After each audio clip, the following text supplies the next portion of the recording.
I remember the cairn because it was too perfect. Not the kind of rough, slanted pile that hikers leave at a junction, but something deliberate. Each stone centered on the one beneath it, balanced like a child's toy.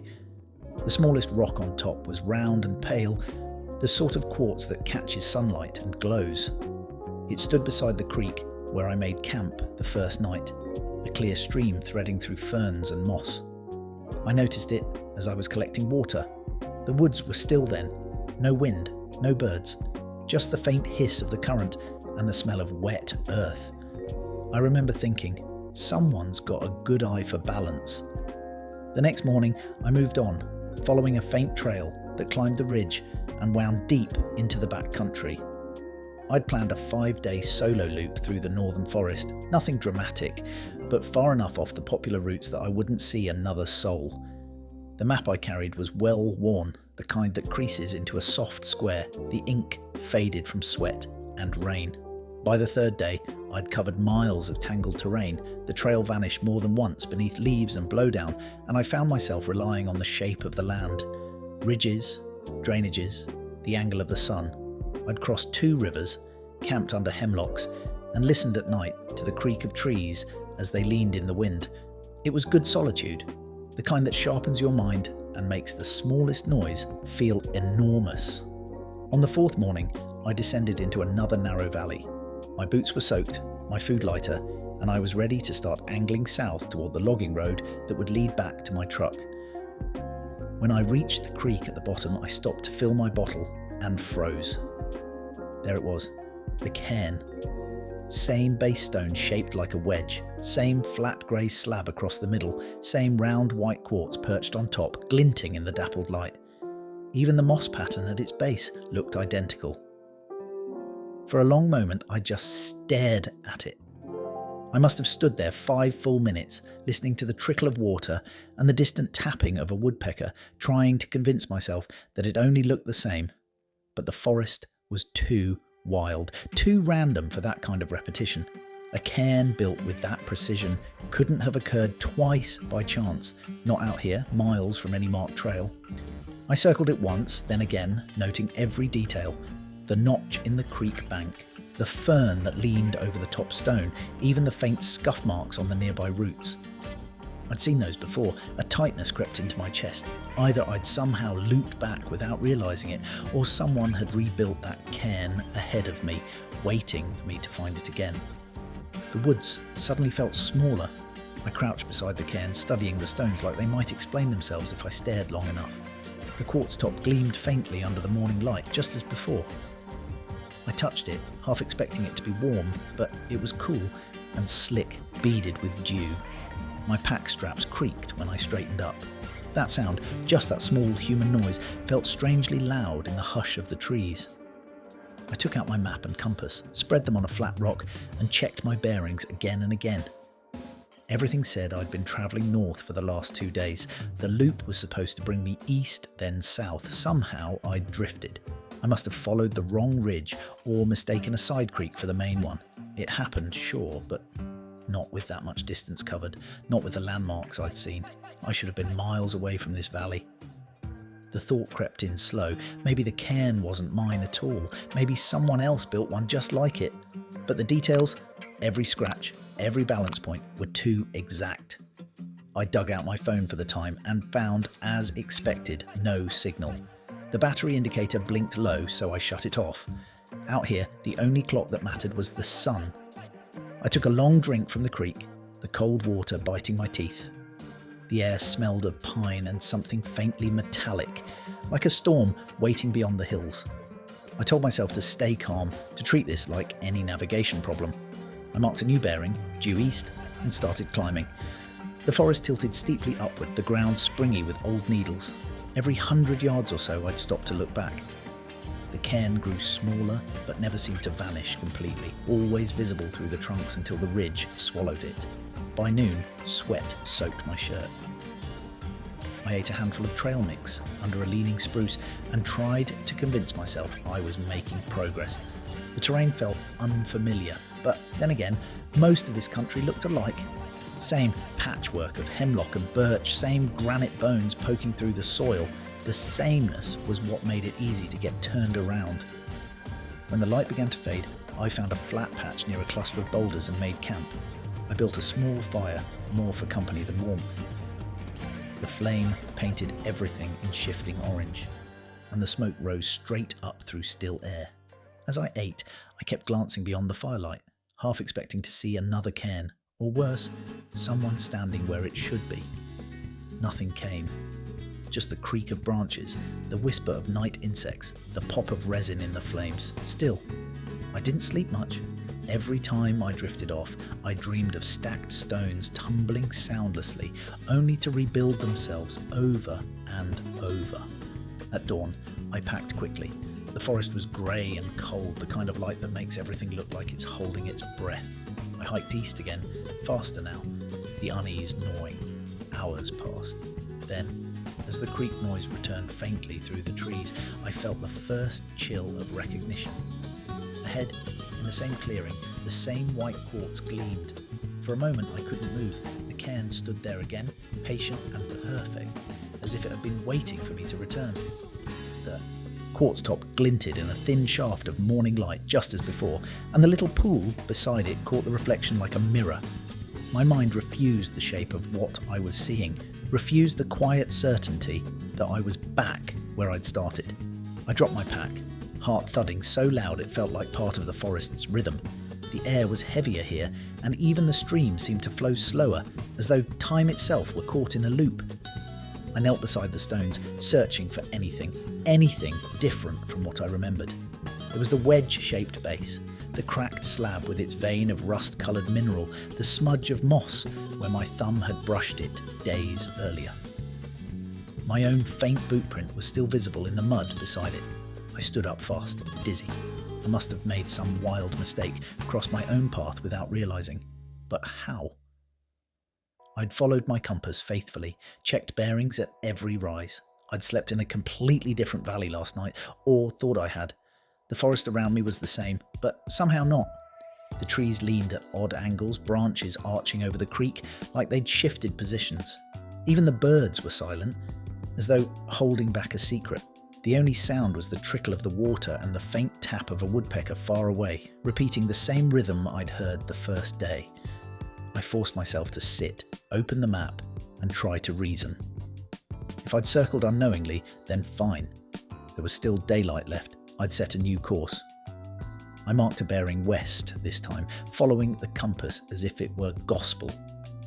I hiked without pause for hours, the sun climbing high, then dipping low. I kept my pace steady, checking my direction every few minutes. By late afternoon, I reached a narrow meadow hemmed in by ridges. The wind moved through the grass in long, rolling waves. It felt right. Different terrain, open sky. Relief crept in like warmth after cold. I followed the meadow until it narrowed back into trees, then down into a shallow gully where a faint trail crossed the stream. And there it was again. I saw the glint before the form, white quartz winking through the leaves like an eye. The same cairn, identical down to the smallest pebble, resting in the same posture beside running water. My knees gave out, and I sat hard on the ground, pack pressing into my spine. I wanted to shout, to curse the trees, the compass, the map, but the words wouldn't come. Instead, I listened. Somewhere beyond the creek, a branch snapped. A clean, heavy sound, too deliberate for wind. I froze, every muscle locked, and waited. No movement followed. The silence returned, thick and absolute. That's when the thought came. Not that I was lost, but that something else was here, walking the same circles I was, maybe not guiding me, not chasing me, but drawing me in. And the cairn, it wasn't a marker at all. It was a lure. I backed away from the cairn, one step at a time, the way you might retreat from a snake you can't quite see but know is there. My mind scrambled for sense. Maybe I'd panicked, missed a detail, maybe fatigue was bending things out of shape. But I knew that sound I'd heard, wood splitting under weight, and I knew it hadn't been mine. I pushed on, veering northwest this time, ignoring the compass altogether. The sun was low and red, slanting through the trees in thick bands that made the forest glow like it was on fire. I moved fast, no longer tracing a route, but simply trying to put distance between myself and that place. My pack caught on branches, my boots slid on roots slick with moss. I must have stumbled a dozen times before the light drained completely from the woods. When I finally stopped, my breath came in ragged bursts.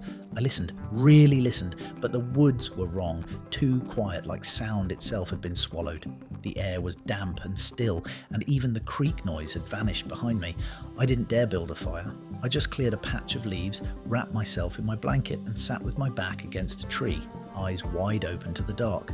It must have been near midnight when I heard it again.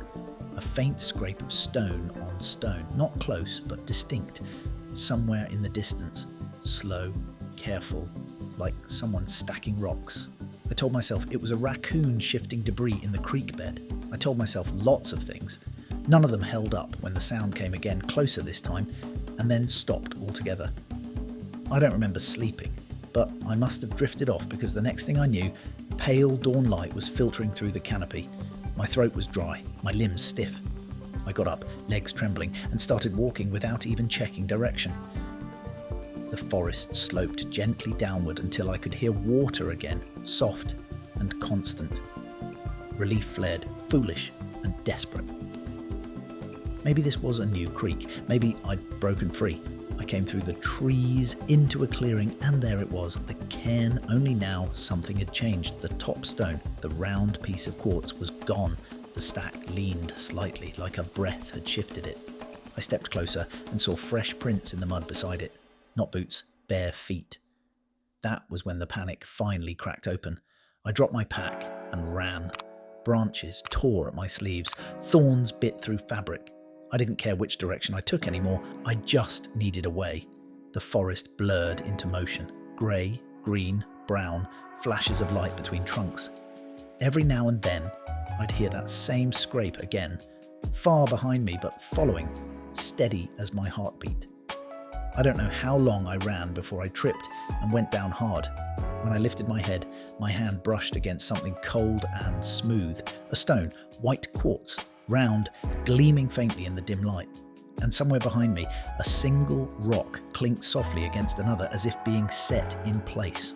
For a long time, I lay there on the forest floor, afraid to move. The light was dimming again, that dull green-grey of late afternoon before dusk.